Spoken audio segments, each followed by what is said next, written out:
هنا صوت المنتدى. صوت المنتدى بث إذاعي يأتيكم يومي الأربعاء والسبت من كل أسبوع، وفي الأوقات من 8 إلى 9 مساء أيام الأربعاء، ومن 9 إلى 10 مساء أيام السبت بتوقيت إريتريا. صوت المنتدى على الموجة القصيرة 15245 كيلو هرتز أو 19 متر باند.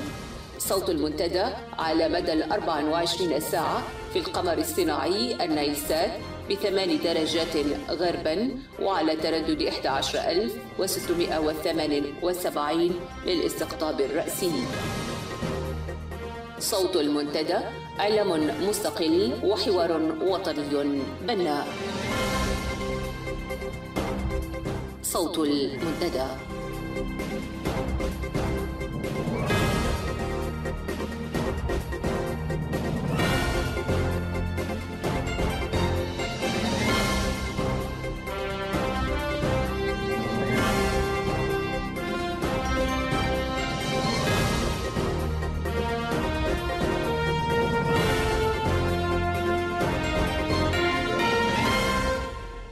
مستمعو صوت المنتدى، مساء الخير وأهلا ومرحبا بكم في منتدى السبت 4 أبريل من عام 2015. أنا أمل علي أحييكم وأرافقكم في هذه الساعة، ومعي لاحقا زميلي جمال عثمان همد من ميلبورن. سنتحدث اليوم عن تطورات الأوضاع في اليمن والموقف الإريتري على مستوى الحكومة والمعارضة منها من خلال رصدنا للأحداث. قبل ذلك نقدم لكم نشرة للأخبار، وتتخلل الساعة العديد من الفقرات الغنائية المنوعة. ابقوا معنا وأهلا بكم.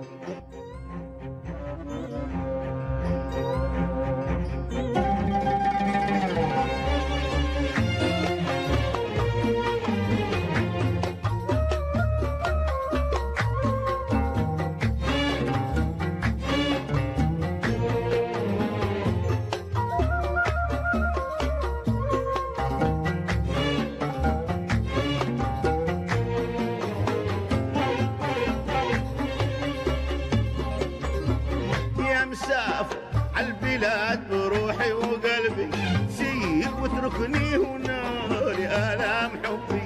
يا مسافر عالبلاد بروحي وقلبي سير واتركني هنا لآلام حبي. كل أحبابي هنا وأهلي وصحبي، كل أحبابي هنا وأهلي وصحبي يذكروني فإنني على ذكرهم دوب. سافرت مبسوط، يذكروني فأنني على ذكرهم دوحي. سافرت مبسوط، سافرت مبسوط، سافرت مبسوط.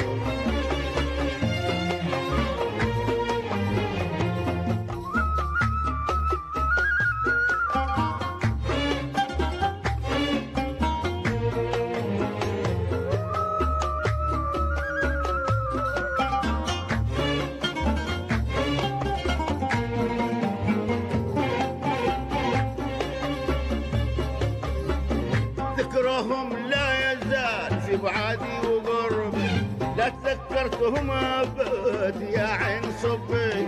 ذكرهم لا يزال في بعادي وقربي، لا تذكرتهم أبد يا عين صبي. ما تخيرت غيرهم وشاهدي ربي، ما تخيرت غيرهم وشاهدي ربي.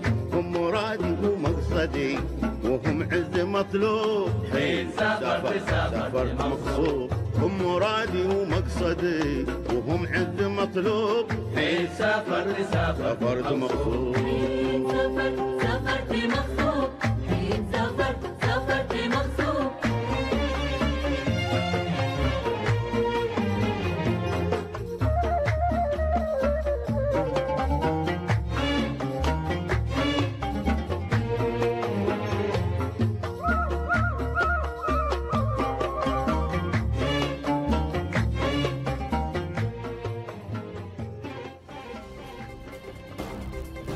صوت المنتدى.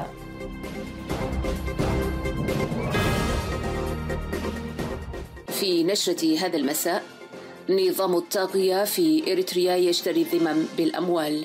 ازدياد المخاطر على طريق اللجوء عبر الصحراء الليبية لانتشار قوات داعش فيه. بروز خلافات كبيرة في أوساط المعارضة الإثيوبية التي تحتضنها أسمرة. الأخبار بالتفصيل. ظل النظام الحاكم ينشر أفرادا ومجموعات مدفوعة الأجر بين أوساط الشعب يعملون كعيون وأذان ومروجي وداعمي لسياسة الحكومة غير الشرعية الحاكمة في إريتريا. ومع تنامي الوعي الشعبي بمخاطر سياسات النظام، تطلب الوضع مضاعفة مهام الدعاية لإجراءات الحكومة.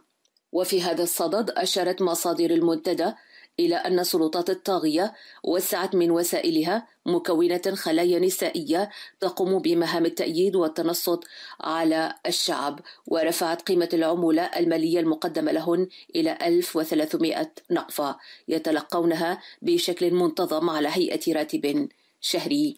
كما يتم تكليفهن بنصرة خطط وتدابير السلطات الحاكمة أثناء الاجتماعات التي يعقدها مسؤولي الحكومة مع الشعب، وكذلك الإبلاغ عن أماكن اختباء الشباب المتمرد على خدمة العبودية المسمى زورا بالخدمة الوطنية. وأردفت مصادر المنتدى إلى أن هذه الخلايا النسائية المعدة للدفاع والترويج لسياسات الحكومة الاستبدادية في إريتريا تم انتقائهن من شريحة نسائية يمارسن أعمالهن في الوزارات الحكومية والأعمال العامة كسائر المجتمع، ولكن يتميزن بخاصية وهي كونهن لا أبناء أو بنات لهن في قوات الدفاع الإريترية أو في برنامج ما يسمى الخدمة الوطنية الذي تحول إلى خدمة عبودية وتدمير لمستقبل الشباب. لهذا يشاركنا بحماس لا تخالجه عواطف الأمومة. وعن ذات المشهد أوضحت مصادر المنتدى أن الخلايا النسوية التي توظف للدعاية والتجسس لصالح الطغمة الحاكمة تترأسها السيدة تخأة الرئيسة الحالية للاتحاد الوطني للمرأة الإريترية، وأن مهام عمل هذه الخلايا تحظى بالأولوية في الإيفاء بمطالبها من كافة الجهات ذات الصلة حتى تتمكن من أداء مهامها بصورة جيدة. وتشير الأخبار بأن هذه الخلايا تجابه بالتوجس والاستهجان والنفور من قطاعات شعبية عريضة، والأكثر دلالة على ذلك الوقائع الفعلية، حيث أكدت مصادر المنتدى بأن السيدة مزلال جبرئي التي تعمل في إدارة حي أزأرات في أسمرة نقلت إلى مشفى حليبة عقب تعرضها لضربة من مجهول في 28 من الشهر الماضي.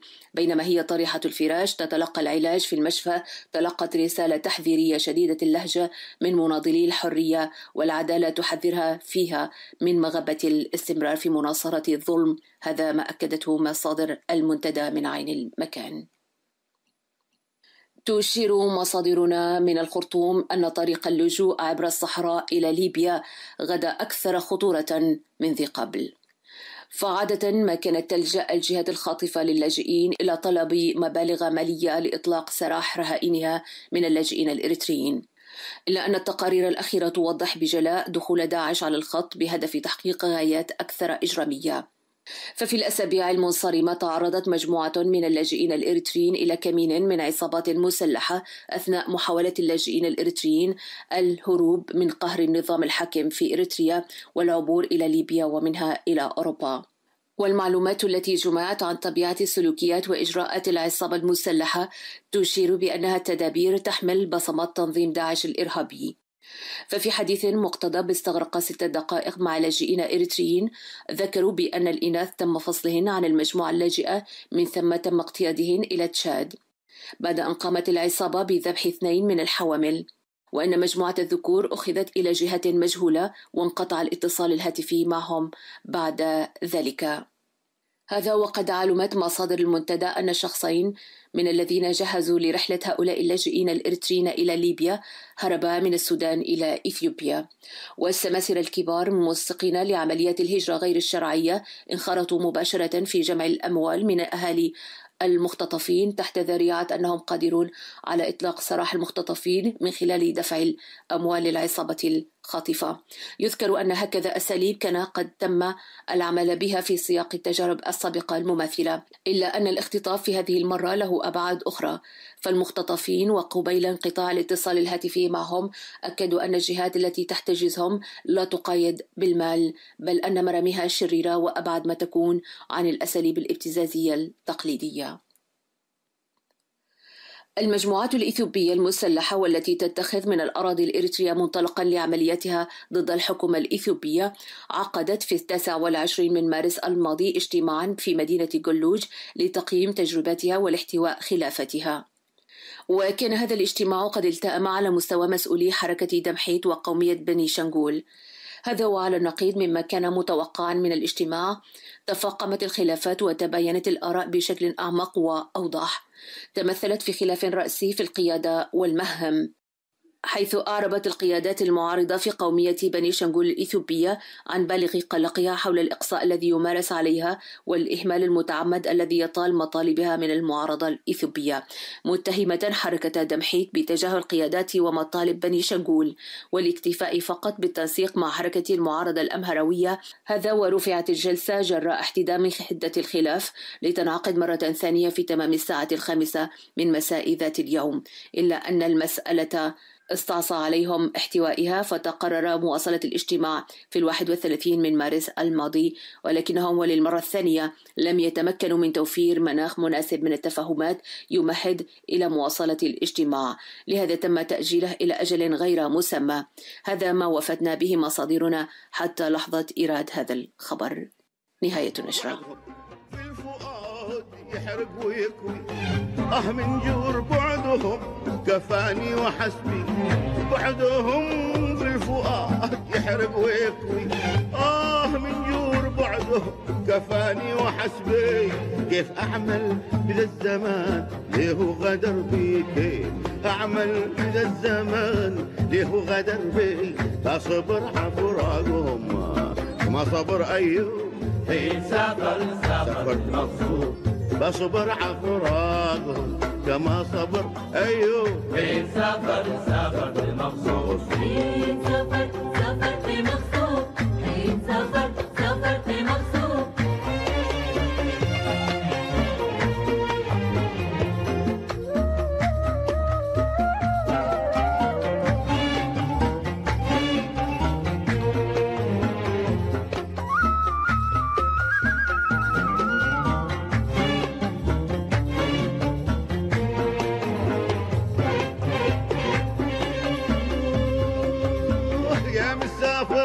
عالبلاد بروحي وقلبي، سير واتركني هنا لآلام حبي.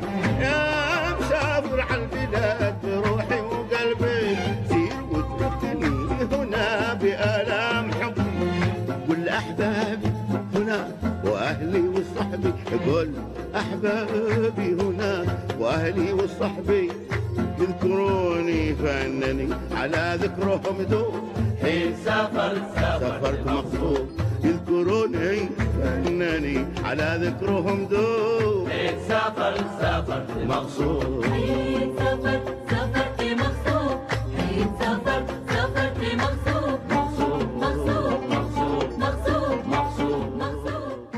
أعزائي المستمعين، وننتقل الآن مع الزميل جمال حمد من ملبورن، حيث سنتحدث معا عن تطورات الأوضاع مؤخرا في منطقة القرن الإفريقي وخاصة في اليمن وانعكاسها على إريتريا، على ضوء الموقف الرسمي لنظام أسمرة والذي رأيناه وتابعناه معا من خلال بيان وزارة الخارجية والذي صدر لتوضيح موقف نظام إسياس، وكان بيانا مطولا عبر عن الكثير من التوتر الذي يمر به هذا النظام.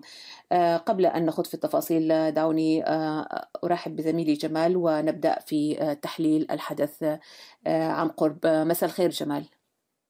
مساء الخير أمال، ومساء الخير المستمع الكريم في كل مكان. وبرأيي أمال أنه البيان قبل ما نخش في تفاصيله كما أسلفتي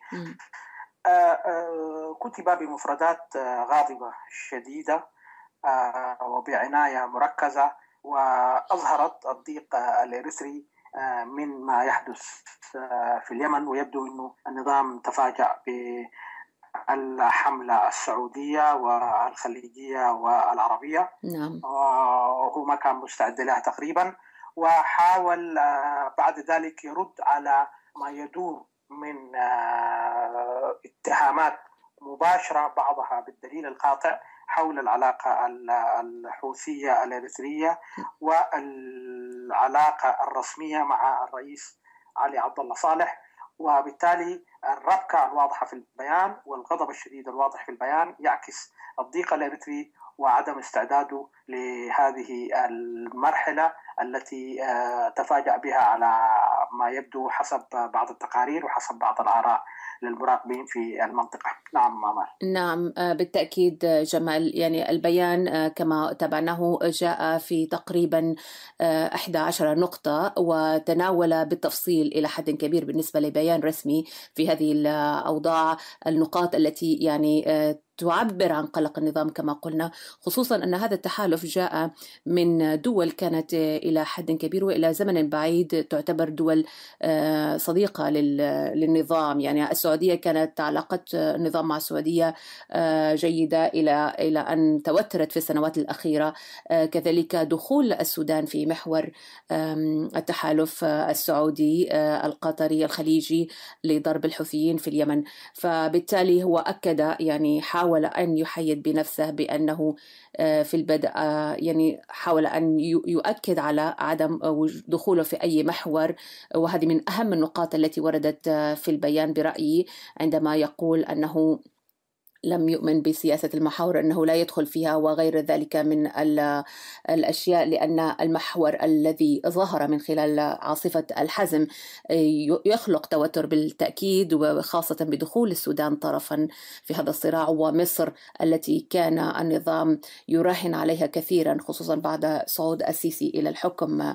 جمال، إذن الموقف الإريتري أو موقف نظام أسمرة يعبر عن قلق واضح جدا من التورط في أي تحرك أو مواجهة الاتهامات بالنفي وغيره. يعني خصوصا أن هناك حديث كان من قبل حول يعني شكوك وغير مثبتة عمليا حول دعم النظام للحوثيين بشكل عملي من خلال تدريبات عسكرية قيل أنها كانت تتم في أراضي إريتريا، ومن خلال تورطه في علاقة مع إيران قوية بوجود قواعد وغيره من هذا الكلام. فموقفه لا يحسد عليه. نعم. مال الآن ظهرت في وسط هذه الربكة سياسة إريترية جديدة. نعم. سياسة رسمية طبعا، وهي تتلخص باختصار أنه النظام دائما لا يرد على ما تريد الصحف، لا يرد على التصريحات الصحفية لبعض الدول، لا يرد على الآراء، وهو بشكل عام الآراء تنزل في الجرائد العربية، وهو بشكل عام عنده وجهة نظر في قصة الرأي والرأي الآخر وحرية الصحافة. هذه هي المرة الأولى التي يرد فيها النظام مباشرة على ما يرد في الصحف العربية.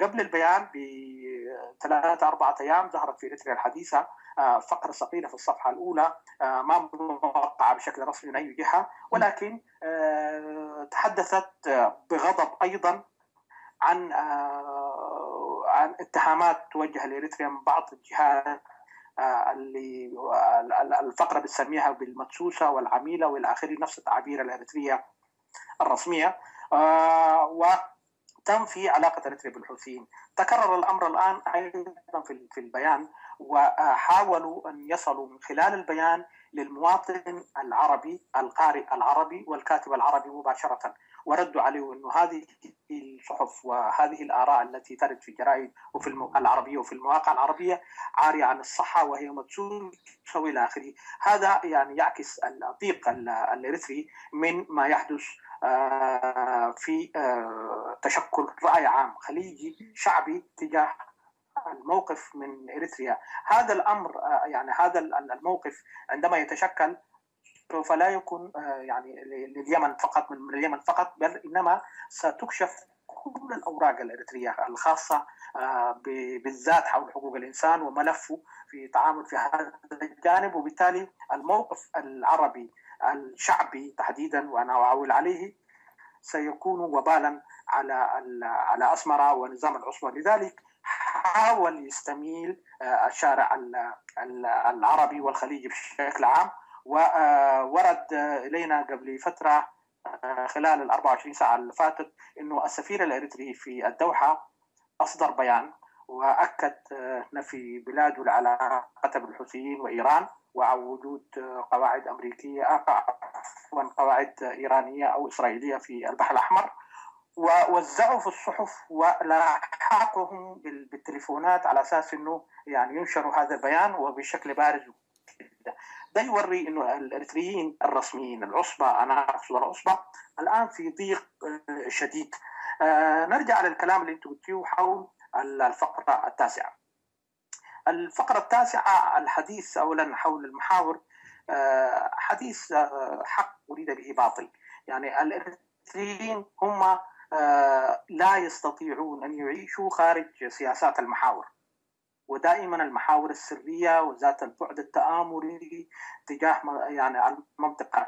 وإريتريا الخارجية، السياسة الخارجية الإريترية تعتمد بشكل أساسي على تناقضات وإشكالات المنطقة وتعيش عليها وتلعب عليها، وبالتالي هي من ما يسرها دائما يكون في محاور في المنطقة، وقد لا تكون طرف فيه لكن تلعب ضمن يعني محورين أو أكثر في المنطقة للخروج بأكبر قدر ممكن من الاستفادة المادية والمعنوية وغيرها. وإريتريا معروفة هي دولة يعني أو حكومة يعني حكومة سمسارة، يعني نعم. حكومة تلعب دور السمسار في تناقضات وإشكالات المنطقة حواليها ومناطق أخرى من العالم أمامها. نعم بالتأكيد جمال. أيضا ما يوضح قلق الموقف الإريتري هو أيضا ما جاء في البيان بدعوة النظام لأي صحفي أو أي جهة إعلامية عربية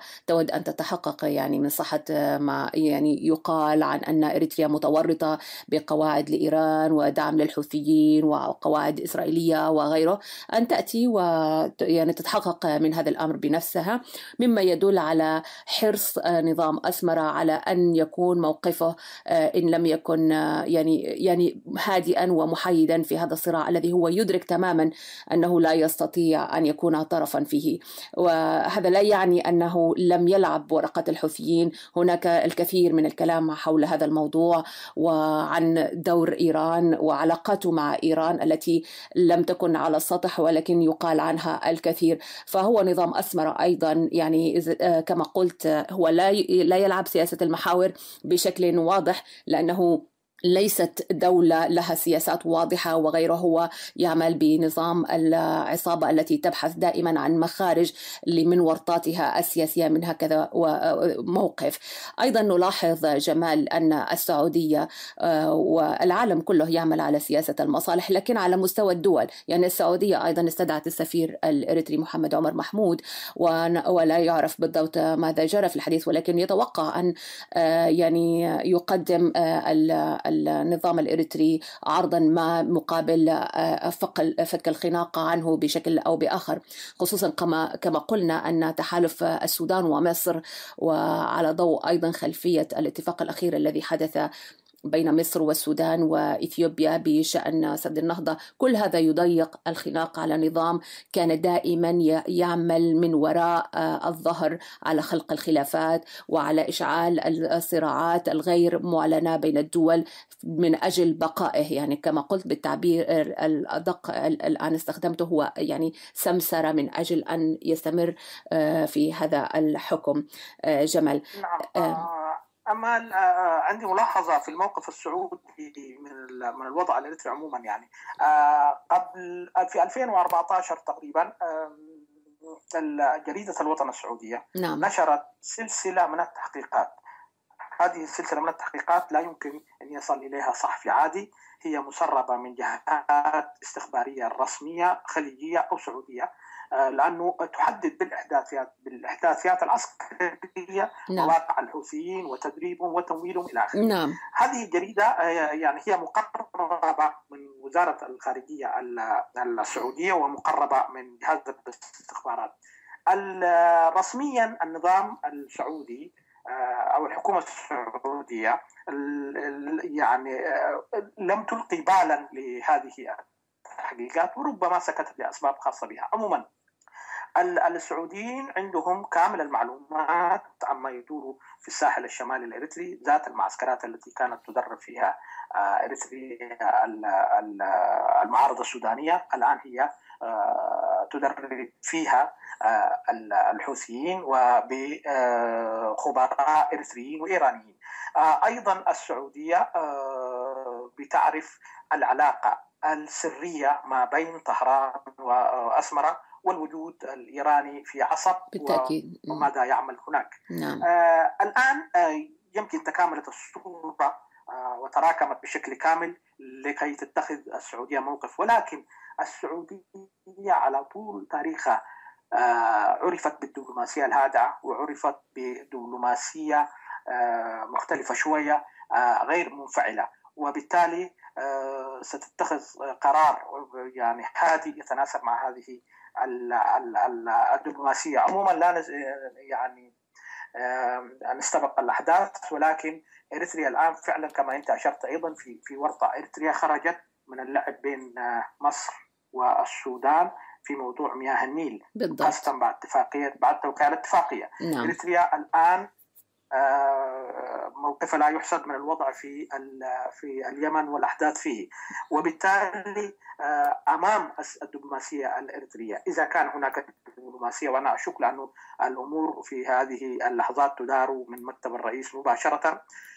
عليه أن يقدم التنازلات. وأعتقد أنه سيكون هناك كبش فداء. من هو هذا الكبش؟ حتى الآن لم تتضح الصورة، ولكن من خلال البحث عن التاريخ الإريتري قد نكتشف ملامحه. يعني نعم أمان. بالتأكيد جمال، يعني هذا ما هو يعني موقف النظام ووضعه، إضافة إلى يعني الشيء الذي لا يغيب عننا نحن كإريتريين متابعين من الخارج، وحتى من هو في الداخل، عن الأوضاع والضغوطات الكثيرة التي يعاني منها النظام نتيجة سياساته التعسفية، والتي يعني تصاعدت بشكل كبير خلال الشهر الماضي من يعني محاولته يعني هدم المنازل، أيضا تمردات رأينا هنا وهناك من الشعب الإريتري ورفضه لهذا النظام وتعامله معها بشكل قمعي، إضافة إلى اضطرابات كثيرة تحدثوا عنها. عموما النظام في حالة ربكة كبيرة جدا، وما يتخوف منه المرء أن يتعامل بحماقة في ظل هذه الظروف، وأن يورط الشعب الإريتري في مآسي أخرى جديدة. هذا المحور سننتقل منه أيضا إلى الأوضاع في اليمن من خلال رصدنا لموقف المعارضة الإريترية الآن من هذا الحدث جمال، ولكن بعد هذا الفاصل. صوت المنتدى.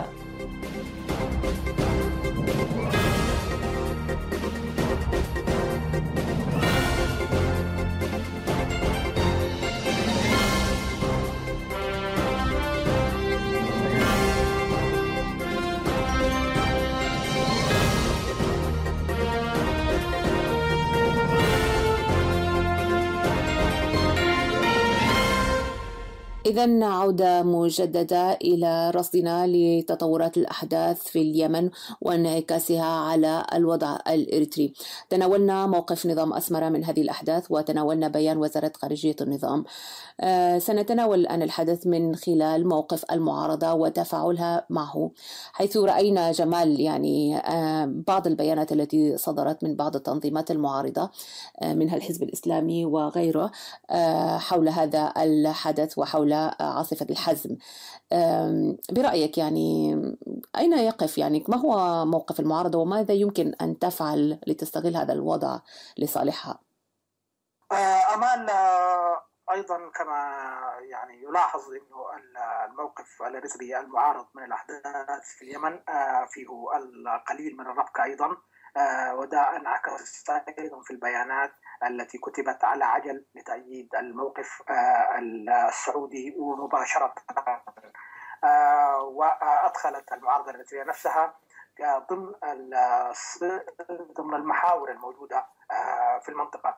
برأيي كان يفترض أنه على المعارضة الإريترية أن تكون جزء من قوى السلام والحل في المنطقة، وتحاول من خلال مواقفها وبياناتها التي تصدر أن تكشف السياسة الخارجية للنظام، وتؤكد على أن هذا النظام القاتل، هذا النظام الذي يسوم شعبه العذاب، هو لا يمكن أن يقف مع السلام ولا يمكن أن يقف مع الاستقرار في المنطقة، وهو عامل توتر وعامل ربكة وإزعاج في المنطقة، وليس عامل وليس من ضمن القوى التي تسعى لإحلال السلام في اليمن. التنظيمات الثلاثة الإسلامية التي أصدرت مواقفها حتى الآن حددت موقف بشكل مباشر من الصراع إلى جانب المملكة العربية السعودية والمحور الذي تقوده. فقط هناك موقف آخر أكثر عقلانية يمكن أن نقول، وهو الموقف الذي صدر من جبهة الإنقاذ الوطني الإريترية، وتحدث بالعموم عن وحدة اليمن وسلامة أرضه وشعبه ووحدته. نعم. ودعا إلى السلام والاستقرار في المنطقة. نحن يفترض أن ندعو إلى السلام والاستقرار في المنطقة، ونكشف من خلال مواقفنا سياسات النظام وعنجهيته ولعبه في المنطقة، ونكشف بشكل يعني دقيق سياسة السمسرة التي يقوم بها النظام لكونه ممر لتمرير السلاح والمال إلى بعض قوى المنطقة، ولكونه يفتح أراضيه من أجل الحصول على المال، ليس إلا هو ليس مع السعودية وليس مع إيران وليس مع الحوثيين ولا ضد علي عبد الله صالح ولا مع علي عبد الله صالح، هو فقط يحاول أن يلعب ورقته الخاصة. وبالتالي يجب الكشف والدق على هذه النقطة من أجل فضح النظام. لست ناصحا للتنظيمات، ولكن هذا الموقف قد يؤثر على المستوى الإريتري العام من أحداث اليمن، خاصة وإنه الأوضاع في اليمن لم تأخذ ملامحها النهائية حتى الآن. نعم جمال، يعني نؤكد أيضا على أن أهمية أن تتابع التنظيمات المعارضة والمعارضة بشكل عام تطورات الأحداث، ويعني تحاول أن تعكس عليها بما يخدم يعني عملية التغيير في إريتريا من خلال رصد التحالفات غير الدخول فيها. يعني مهم جدا أن يكون هناك يعني استغلال للوضع من أجل مصلحة الشعب من خلال العكس يعني على سياسات النظام القمعية كما قلت جمال، وخاصة أن الإعلام العربي الآن منتبه جدا ومتنبه إلى الوضع السياسي وإلى النظام الموجود في أسمرة، وأصبح يعني منكشفا، يعني لا يعني تحايله وأكاذيبه وغيره أصبحت واضحة للإعلام العربي وللقارئ العربي. فنتمنى أن يكون هناك حضور أكثر وعيا من المعارضة الإريترية في مثل هذه المواقف. جمال، فصل فقرة مهمة جدا، وهي الاقتراب أكثر والتعامل أكثر مع الصحافة العربية بشكل عام والخليجية بشكل خاص، ولكن ليس من خلال ابتزاز عواطف القارئ العربي، ولكن تقديم الرؤية والموقف الدقيق داخل إريتريا لكي يأخذ موقف منه، سواء كان الكاتب أو القارئ العربي العادي. ولكن يعني ابتزاز عواطف القارئ والكاتب العربي الآن سوف لا تستمر طويلا، وهي ستتبخر. لذلك أرجو وكما قلت أن ننتبه الآن ولاستقلال الموقف العربي والخليجي بشكل كامل من خلال الصحف الخليجية ومن خلال مد الكتاب والصحفيين الخليجيين والعرب بالمعلومات الدقيقة والصحيحة للوضع في إريتريا. نعم بالتأكيد. صوت المنتدى.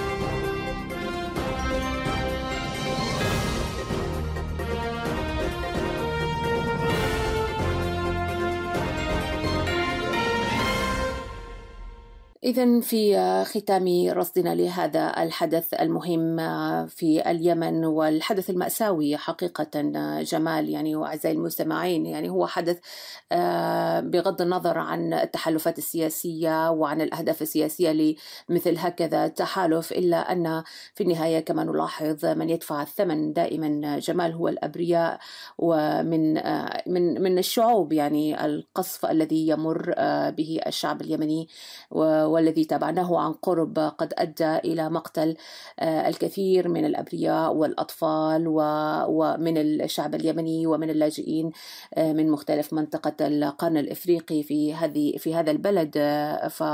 فهو ليس فقط حدث سياسي، له بعد إنساني خطير يجب أن ننتبه له كشعوب في هذه المنطقة. نعاني من نفس التحولات ومن نفس النوع من يعني انعكاسات نتائج سياسات الحكام على الشعوب في تلك المنطقة وفي المناطق المنكوبة. جمال.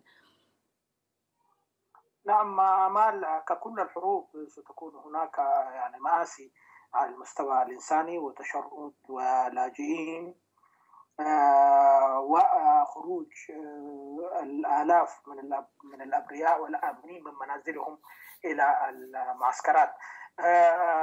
أرجو أن نتحدث ونبه قليلا لما جرى للاجئين الإريتريين مغلوب على أمرهم في اليمن. فهؤلاء الناس هم سيكونون الضحية الأولى، وبدأت هذه الإشارات تظهر من خلال الصحف السعودية، خاصة جريدة الشرق الأوسط والعربية نت، التي تحدثت عن وجود مرتزقة إريتريين من اللاجئين استخدمهم النظام علي عبد الله صالح أو الرئيس علي عبد الله صالح من أجل أن يغزو بهم السعودية ويزعزع الأوضاع فيها استغلالا لأوضاعهم الإنسانية. هذا الأمر أعتقد يعني موضوع خطير جدا ومنشور في جريدة كبيرة كالشرق الأوسط ومن خلال موقع العربية نت، وأعتقد هو يخلط بين المواطن الإريتري اللاجئ في اليمن والموقف الرسمي الحكومي الإريتري. نرجو من قوى المعارضة أن تتدارك هذا الأمر سريعا الآن وتتصل بالجهات المعنية في اليمن من أجل حماية الإريتريين لكي لا يقعوا ضحية لصراع هم ليسوا جزء منه ولا فاعلين فيه، ونرجو حمايتهم. نعم بالتأكيد. إذا كانت الأسفار الرسمية لها مواقف هنا وهناك، فهؤلاء اللاجئين يريدون الأمن والأمن والأمن وليس غيره. على المعارضة الإريترية بدل إصدار البيانات التي تقف مع هذا الطرف أو ذاك، الآن أن تنتبه للاجئ الإريتري الموجود في اليمن، شمال اليمن وفي بالضبط. جنوبه في بالضبط. عدن وفي صنعاء، وتحاول حمايتهم من خلال القوى المسيطرة على الأرض هناك إذا للمعارضة الإريترية علاقات. وهذه واحدة من يعني مأساة المعارضة الإريترية، لا علاقة لها وليست متابعة لما يجري داخل اليمن أو غير اليمن. هذه الإشارة مهمة الآن الانتباه لها بدل من تحديد المواقف بالتأكيد مع الحوثيين أو ضدهم. أمل. نعم بالضبط جمال، يعني نقطة مهمة جدا، وخصوصا أن هناك أخبار تواردت لم نتأكد بعد من صحتها أن من بين القتلى يعني مجموعة من اللاجئين الإريتريين والصوماليين في تلك المناطق، لأن القصف هو يعني في المناطق القريبة من المعسكرات قد يصيب من هم يعني ينامون في مناطق غير مأهولة بالسكان عموما. يعني جمال، في ختام هذا الحدث وفي ختام رصدنا لهذا الحدث، نود أن نعلن أيضا جمال من هذا المنبر تضامننا مع الشاب اليمني في هذه المأساة التي يمر بها، ونتمنى أن يخرج منها بخسائر بشرية أقل، ونتمنى أن يعني يعقل يعني ساسة المنطقة ويتعاملوا أخذين بعين الاعتبار هذه الشعوب المقهورة. جمال، وأيضا جمال هناك شيء لا يفوتني أن أذكره، وهو يعني وجود الأستاذ أحمد القيسي مدير صوت المنتدى في صنعاء في هذا الوقت وتحت القاصف بشكل يومي. نريد هنا نحن كزملاء له أن نتضامن معه مع الشعب اليمني، ونتمنى أن يبقى هو والشعب اليمني جميعا بسلام وأمان، وأن تمر هذه الأزمة على الخير إن شاء الله. نعم، نتمنى السلامة والأمن للأستاذ المناضل أحمد القيسي، ونتمنى لشعب اليمن والشعب الإريتري اللاجئ هناك السلام. نحن شعب عانينا من القصف الجوي، عانينا من التشرد، عانينا من اللجوء، وبالتالي نتضامن مع الشعب اليمني الشقيق لكي لا يمر بنفس الظروف الذي مر بها الشعب الإريتري. ونعلن موقفنا صراحة، ليس مع هذا الطرف أو ذاك، ولكن مع وحدة اليمن، مع شعب اليمن ضد الحرب أيا كانت مسببات هذه الحرب ولا يعني أسبابها. نتمنى لشعب اليمن السعيد أن يكونوا سعيدا أمال. بالتأكيد. شكرا جمال، وإلى اللقاء. شكرا لك أمال، وتحياتي.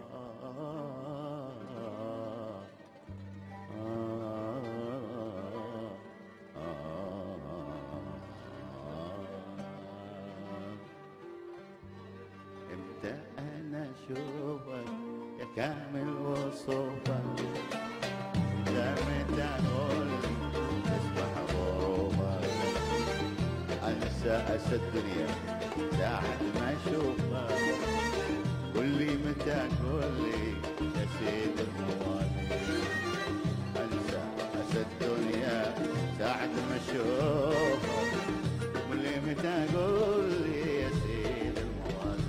الله متى أنا أشوفك يا كامل وصوفك، متى قلبي بتسمح ظروفك، أنسى أسى الدنيا من ساعة ما أشوفك، متى قلبي يا سيد المظالم، أنسى أسى الدنيا من ساعة ما أشوفك، قلبي يا سيد المظالم. امتى انا اشوفك يا كامل وصوفك، متى قول لي تسمح ظروفك، انسى الدنيا ساعة ما اشوفك، قل لي متى قول لي يا سيد المظالم، انسى اسى الدنيا ساعة ما اشوفك، متى قول لي يا سيد المظالم.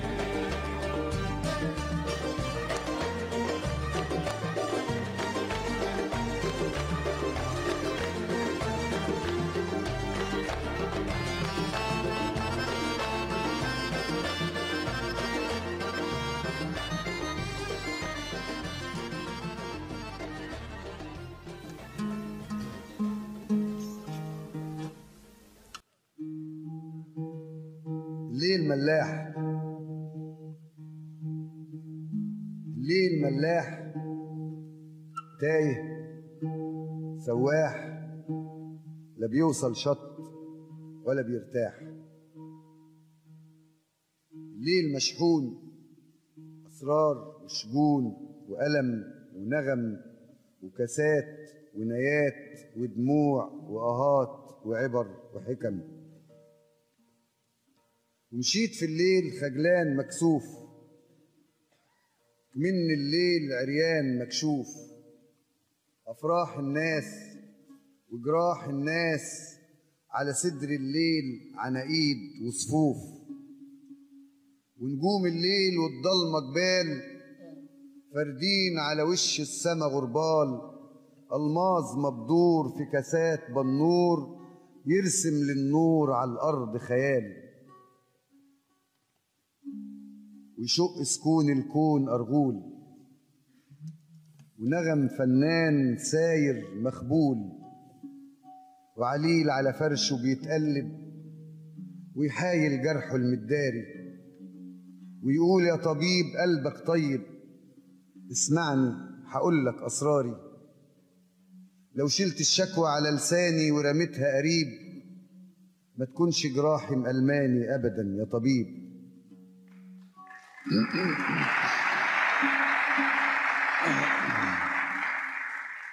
أنا دقت الجرح وخدت عليه،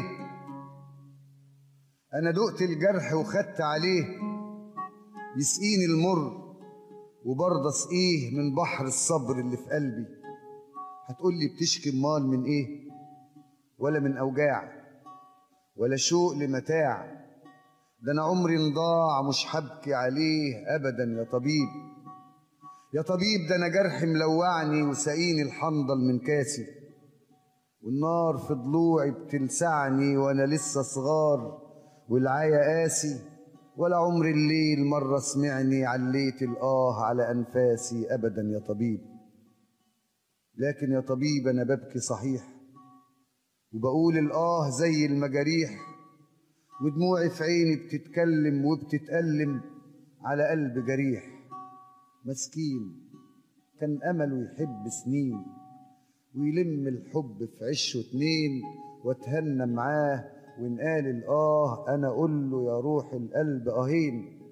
بس أنا لا بودي ولا بيدي، ده قدر مقسوم، قدر لحبيبي يعيش بعدي في الهوى محروم. أهو ده اللي وجعني وخلاني حطيت الشكوى على لساني، إنما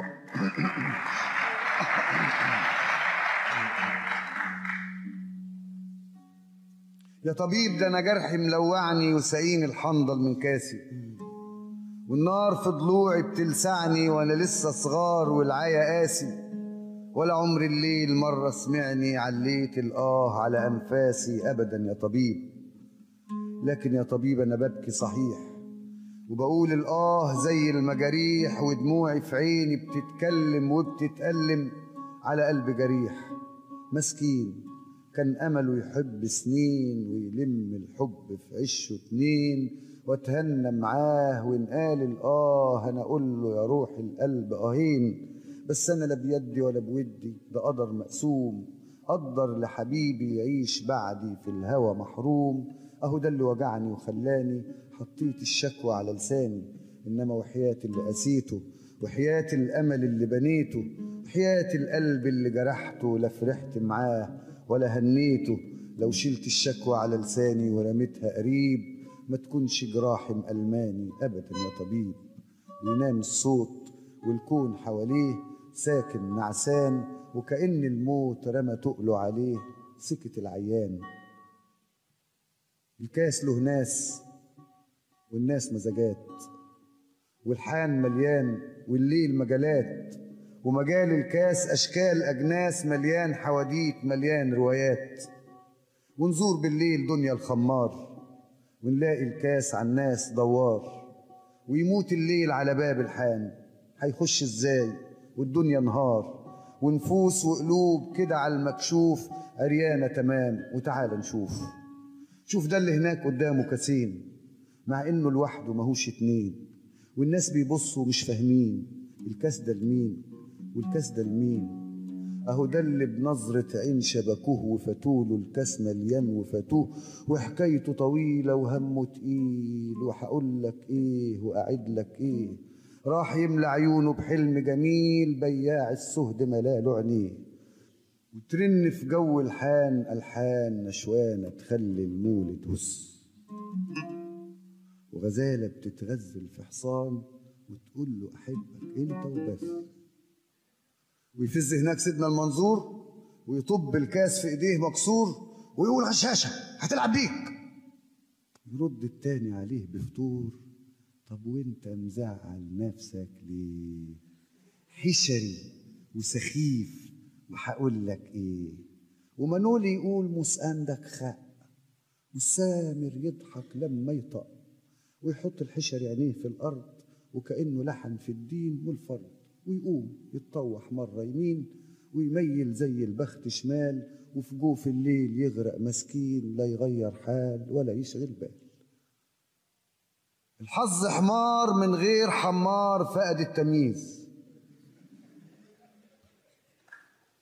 زي المجانين هجر البساتين سكن الدهاليز. والحظ بطبع غباوته عنيد ودماغه حديد، لو يعند حتى على الغزلان ينسخ معيز.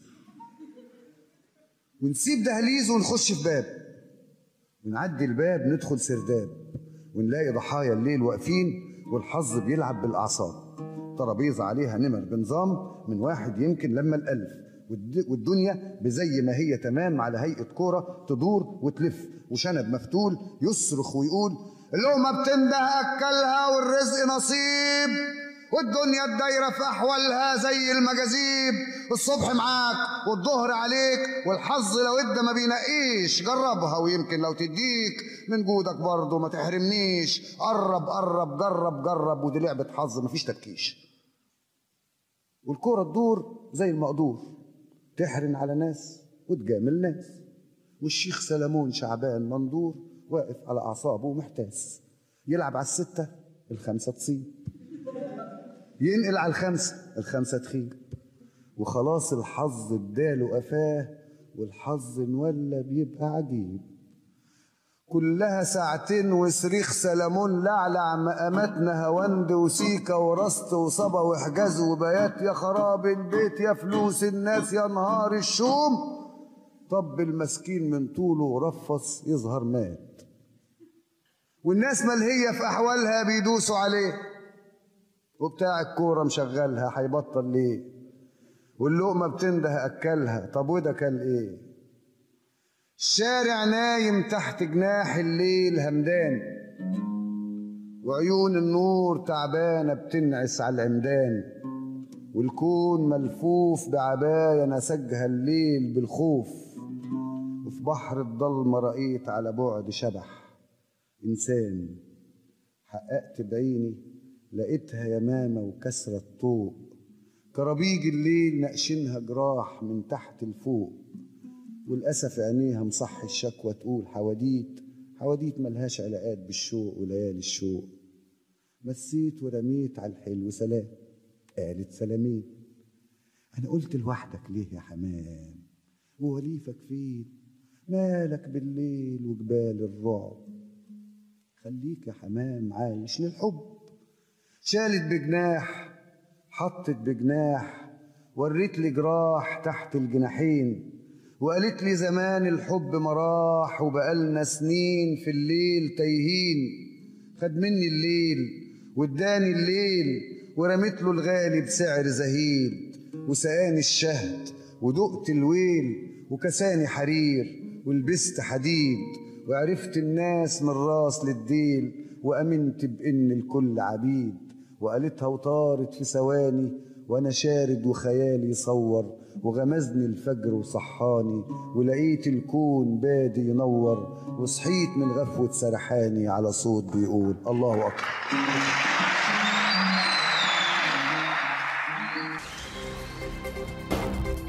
صوت المنتدى.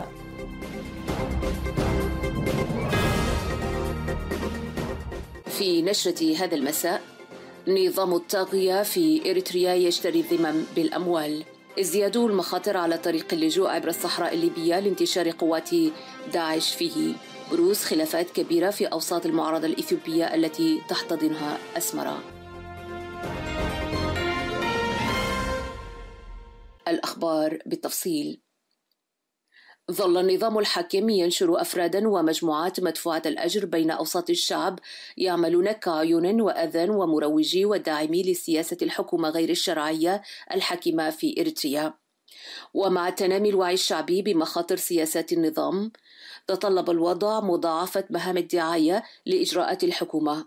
وفي هذا الصدد أشارت مصادر المنتدى إلى أن السلطات الطاغية وسعت من وسائلها مكونة خلايا نسائية تقوم بمهام التأييد والتنصت على الشعب، ورفعت قيمة العمولة المالية المقدمة لهن إلى 1300 نقفة يتلقونها بشكل منتظم على هيئة راتب شهري، كما يتم تكليفهن بنصرة خطط وتدابير السلطات الحاكمة أثناء الاجتماعات التي يعقدها مسؤولي الحكومة مع الشعب، وكذلك الإبلاغ عن أماكن اختباء الشباب المتمرد على خدمة العبودية المسمى زورا بالخدمة الوطنية.